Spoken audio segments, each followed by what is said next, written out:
All right, so pro-war enthusiast, pro-corporate Chris Matthews is going to bring up a 1970s reference to tell us why Bernie Sanders can never be president. He knows Bernie is going to win big tonight. He says that, and he is almost in tears. He is really depressed. I will be on live tonight, so please subscribe and join me for that. But right now, listen to what Chris Matthews says about Iowa. What are my thoughts? I'm not happy. I'm not happy with this field. I think they got to find a candidate for president that could beat Trump. And you don't think anybody in this field I'm can beat looking. Trump? I'm still looking. Still looking. What's the problem? Obvious problems. They're all problems. Bernie Sanders is not going to be president of the United States. Okay? I went back to the 72 race. I was a young volunteer for the DNC. I was working for a senator from Utah at the time. I've got to tell you, it feels a lot like it. A lot of giddiness, a lot of excitement, a thrill about this guy. You're saying a lot like McGovern? Well, exactly, because he was very excited. Very excited. The party completely blew away a really good candidate like Muskie, a really good guy. Blew him right out of the water because he had some issues. Now, analytically, I think a couple things have happened. One is Warren was riding high. I thought she was going to sweep through everything. I should first two easily and just keep going. She was the one candidate I thought could do that. What happened? She got a lot of scrutiny. You don't want a lot of scrutiny, and she got a lot of it. Does this stuff add up? The Medicare for all, the free college, all that stuff got killed. And guess who's going to get it now? Bernie's going to get it now. Bernie's going to ride high, and he's finally going to get scrutiny about his whole life, his ideology, his whole life, who did he root for all his life. Who is this guy ideologically? It's not just the nice, good stuff like health care. Why does he say the stuff he does about Maduro and people like that? Why does he say Denmark one week and then somebody else? I mean, people got to figure out who the guy is. Yeah. I think I know because I've dealt with these guys most of my adult life.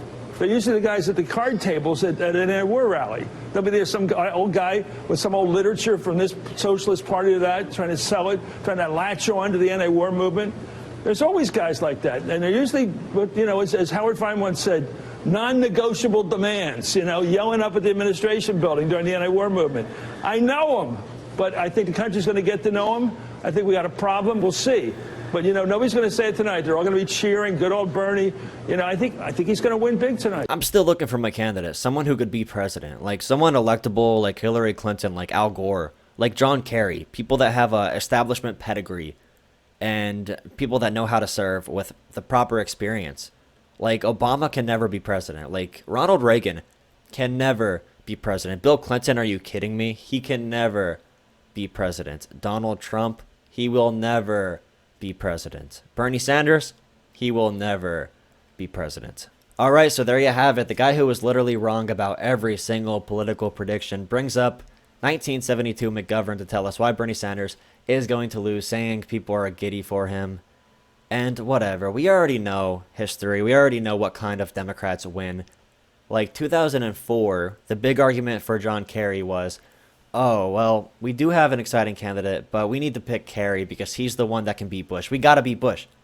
And the argument every couple of years when there's an incumbent Republican is, oh, we got to beat this president with a moderate, centrist, boring type. But in reality, if you look at the past 40 years, the people who have won the presidency from the Democratic side have been Obama, Clinton, and also Carter. And these three individuals ran as populists. And even if they didn't, they pretended to fight for the working people. Even if Bill Clinton and Obama governed centrist, Carter was a little bit more left, they still pretended to fight for people. People want to know there's someone fighting for them. Whenever Democrats run a corporatist, Dukakis, Mondale, Kerry, Gore, Hillary, they lose. Like, we know what the history actually is. Chris Matthews, I mean, I guess he's just stuck in his ways. He's been on TV for so long, he'll say whatever he feels like saying. At least he admits Bernie's going to win big. So that's one thing. I'm happy they're scared. We got to keep on pushing forward. Keep on pushing forward. Remember last week, the smear Chris Matthews did for Bernie, saying he's the type of person that won't help you if you're hurt on the side of the road. And then we all shared the articles of Bernie literally saving people from getting hit by cars. A girl in a wheelchair. Bernie went out and saved her. Chris Matthews tried smearing Bernie's character. This guy is grasping at straws.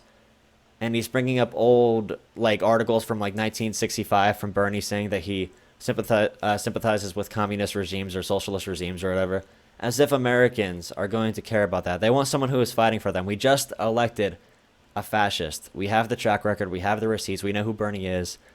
and we're going to fight to get him in office. And he says Bernie is going to never be president. I guess we'll see.